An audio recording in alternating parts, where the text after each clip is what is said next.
Usa ka mayong gabi mga kolog, mga auntie at syempre sa ating mga pamangkin na nakatutoy ngayong oras na to. Kumustamos naman po ang inyong lagay? Ayan, hello po sa mga nasa lansangan ngayon, no? Of course, medyo matraffic ngayon. Kanina pang hapon, napansin ko po yun, no? Habang papunta po tayo dito sa ating himbilan na kung saan medyo kakaiba yung traffic. Kigol to kigol. At ngayon naman siguro na mapapansin din natin, especially yung mga going north, no? Yung mga dumadaan siguro ng Rojas Boulevard. Traffic? Sige nga, balitaan mo nga ako, Col. Kung ikaw isang driver ng Grab siguro, taxi, o trailer truck, no? Meron kang assistant dyan na nakahawak, no? Punta ka sa aking fanpage at balitaan mo ako nga. Para naman magkaroon din tayo ng bird's eye view awards, no? Anyways, hello. At isa namang magandang gabi po sa ating lahat. Bukas po, nako, awards, no? Kailangan pa bang i-memorize yan? Bukas po ay holiday! Holiday dahil araw ng kalayaan, mga kabisyo. Oo, maraming mga nakahanay, no? Maraming mga set of activities ngayon ang ating panggobyerno. Hindi ko lang alam kung ikaw ba'y kasali, ha? Baka siguro nag-advance ka na ng leave, no? Leave of absence siguro, vacation leave siguro, no? Thursday, Friday, nako! Yun, pag medyo marami-rami pa yung vacation leave. Pero pag wala naman mga kabisyo, mas mainam sigurong gawin. Abay, wag na lang siguro, no? Ang kagandahan kasi mga kabisyo, ang holiday po ngayon, nasa gitna po ng linggo! At least kahit pa paano, abay, makapagpahinga tayo sa gitna, no? Yawards, ha?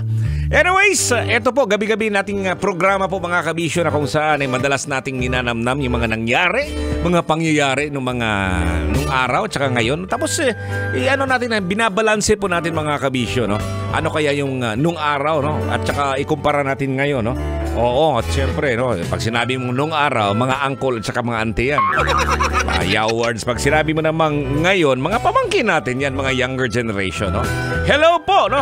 Kumustang lagay po, no? Mabuti-buti dahil holiday. Bukas pa.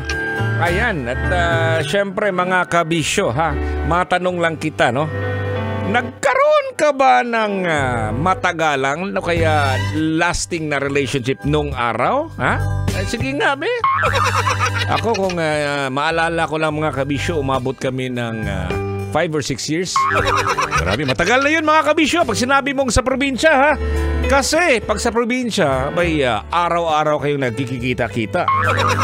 Samantalang pag dito sa yung relasyon mo sa isang malaking syudad tulad ng Metro Manila, bihira po kayong nagkikita-kita, no? Lingguhan o kaya after 2 weeks siguro, buwan na lang eh. Alam mo yung mga ganon. Tapos tatanungin ka, ilang taon na ba kayong magkasama? At 5 years. Pero on sila ng 5 years, pero bihira sila nagkikita-kita kaya umabot ng ganon. Pambihira. Pero shout out naman sa mga nagkaroon ng past relationship. Yowers. Alam mo mga kabisyo, kailangan pa bang i-memorize yan? No? Basic po yan. Sa bawat po relasyon po, meron po tayong natutunan, no? Mga lesson.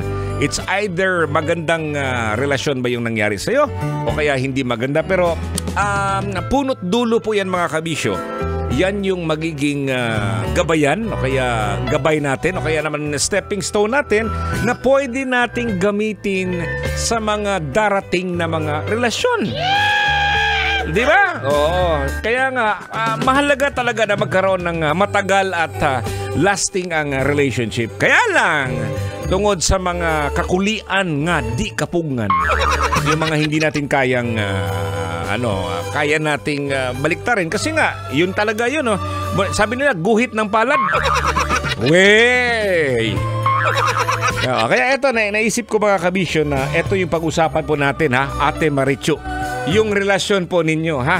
Ayan, mga signs na ang relasyon di magtatagal. Ayan na, may mga signs po niya, no? At madalas na magsasabi niya na hindi kayo magtatagal yung ayaw sa inyo. Halimbawa, yung ka-office mate mo dahil ninakaw mo yung crush niya. Yan po ang ating pag-uusapan, no? Mga relasyon po, no? Dito, punta ka po sa ating fanpage, Totoy Bato Official. Dito lang yan sa programang Totoy na Love. Maying gabi, kabisyo. Kailangan pa bang i-memorize yan?